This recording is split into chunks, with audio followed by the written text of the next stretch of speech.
Today we're going to build this park bench, or yard bench, or whatever you want to call it. I think this is going to be the best thing of the year for us. It is so simple to build, yet it looks nice.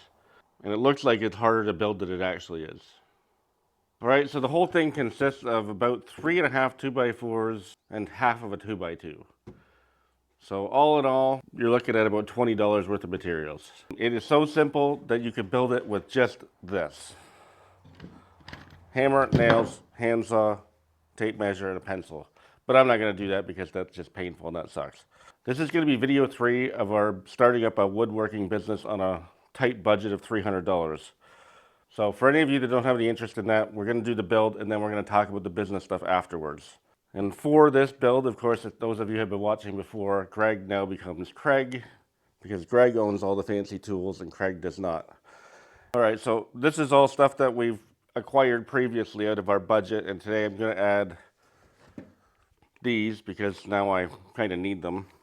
So for those of you that aren't following along with the whole starting up a woodworking thing, the only thing that you need to know is that I am limited to using these tools, but if you have a miter saw, by all means, use it.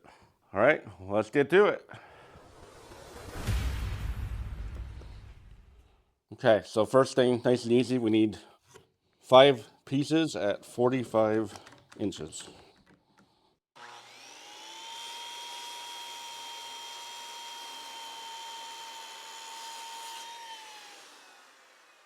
If you're going to use this method of cutting with the circular saw, make sure that when you're going through that, you're applying pressure away from the blade to make sure you don't pinch it and get a nice kickback that's going to make you not ever want to use the saw again. So just pressure away from the blade. Okay, so we're going to cut our legs at 18 inches.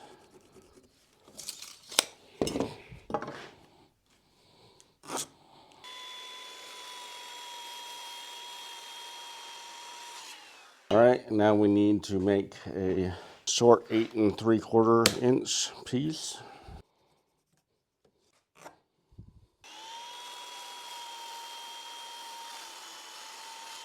Okay, and for our piece of 2x2, we need a couple pieces cut at 12 3/4.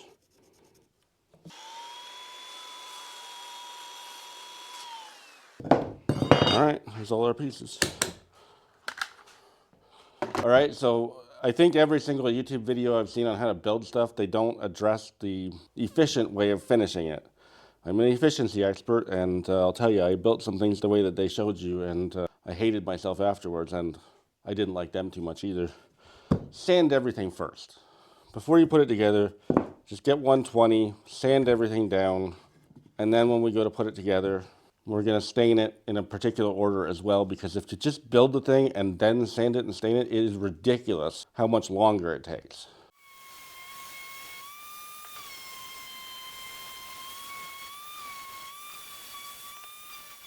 Okay, so I've sanded everything down with 120 grit, just a nice once over. Some of the sides are not going to be faced, so the ones that are up, did a better job on them. The bottom ones, I just kind of quickly went over them. Now for the legs, we're going to want to put a chamfer on. So there's a few ways that you can do this. You can use a router bit, or you can use a disc sander.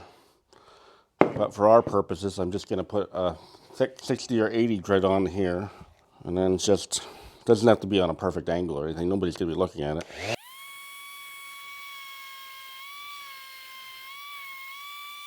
Okay, now this step is completely optional, but trust me, you're going to want to do it because, especially if it's going on a patio, somebody's going to drag it across the concrete and it's going to create tear out. This helps to prevent that. It does a pretty good job of it too. And once you get tear out, there's no real fixing it. It's always going to look bad. So that is the solution to that problem. Okay, so now we're going to look at our boards and see which side we think is the nicest, and we're going to put that down.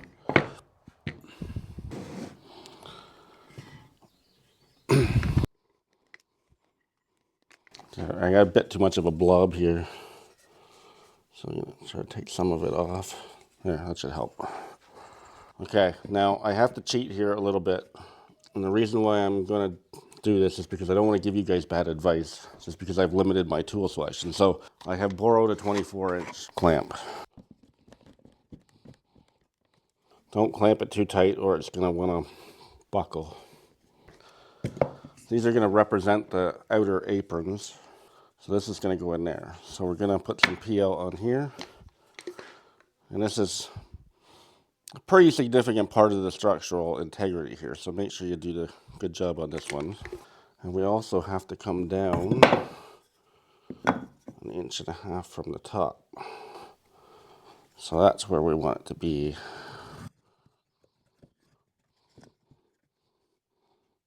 Or you can just measure down 1.5 inches if you don't have strap boards are in.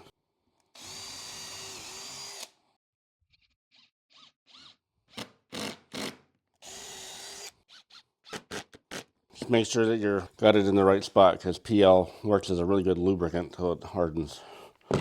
So it wants to move on you.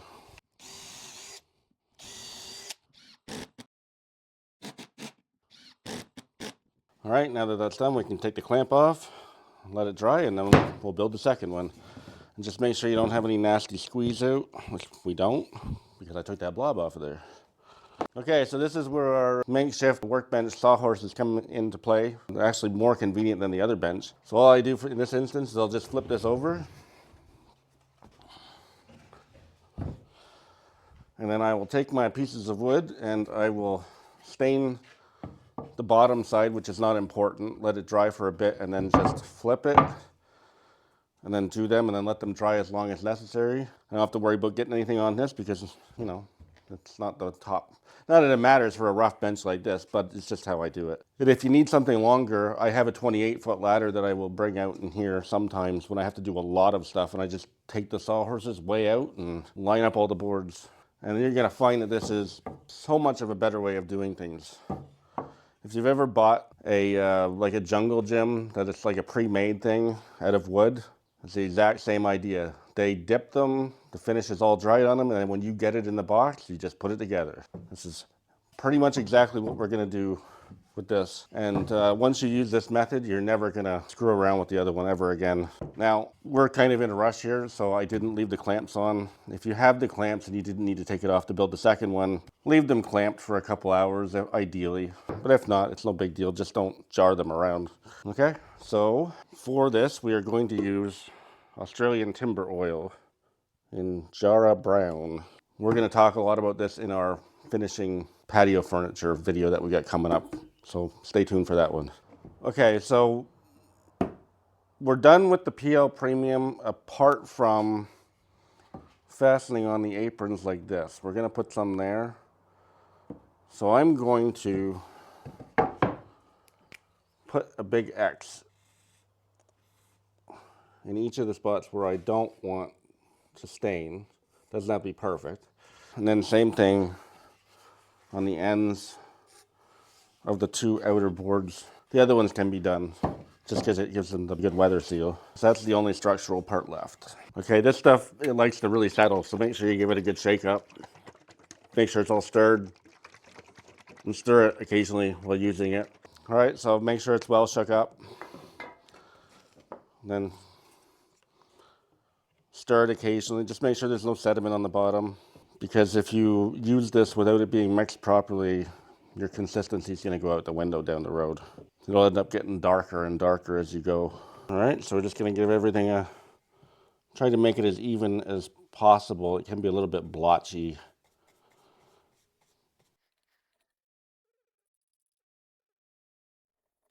So this part doesn't matter because it's all going to be screwed down, not glued.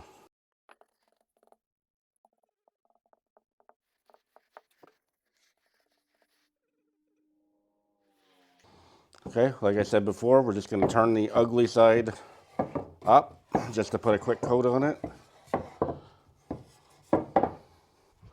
Make sure you don't get anything running down, you know, within reason.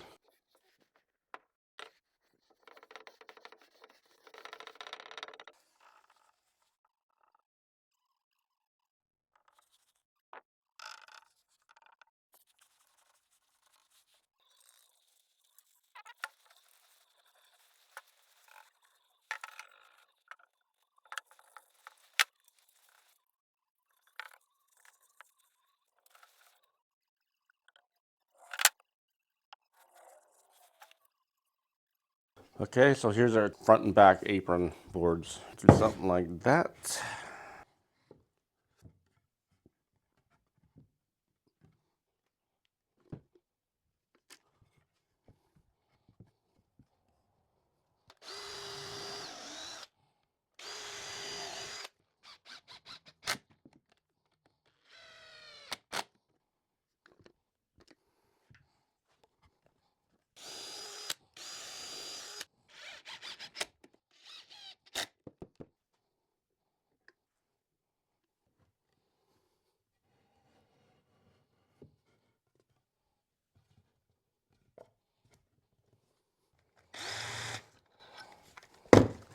Well, that went well.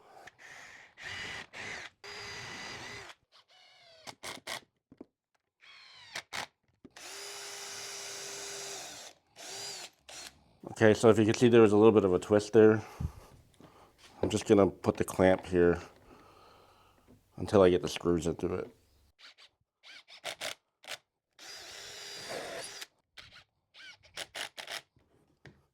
Okay, so now when you get to this point, make sure at the very least, it's ideally finished building it, but make sure at the very least that your boards all fit inside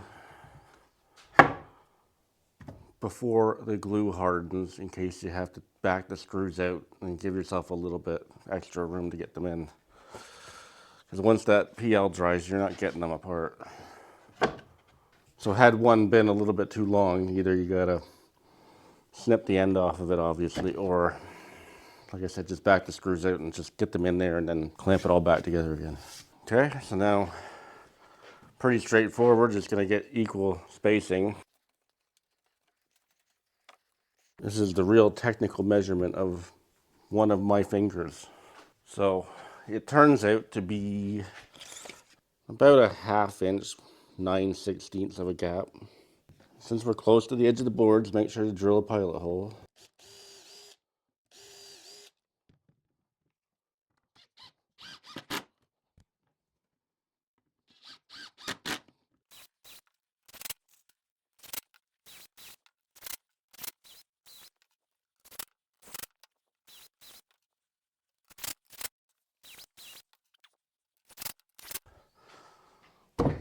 Okay, so now what I'm gonna do, this is completely optional, but I've seen on one of the older ones that was built, started to move a little bit in the center. So I have just wanna cut myself a 3rd one of those. About 20 1/4 from that one to there, and there to there.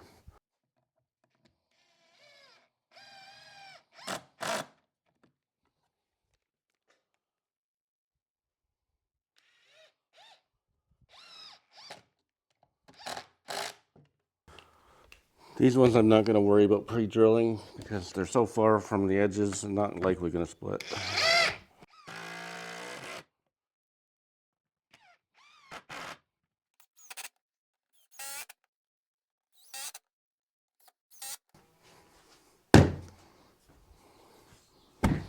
Voila.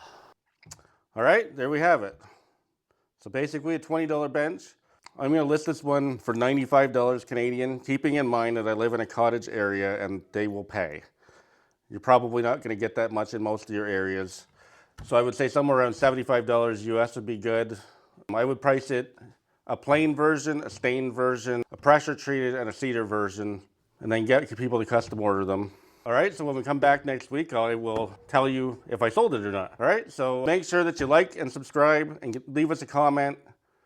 And now we're gonna move on to the business stuff for those of you that are interested. Starting where we left off at the end of the last video, we had $171 left in the budget, 208 Canadian. We sold 2 coat racks, give us a revenue of $40, which brings us to 211, 258 Canadian. So I bought a drill and a driver for $99, 130 Canadian. Much easier, it's only $40 difference and you get 2 batteries. And then as you saw in the video, I don't have to switch the bit back and forth.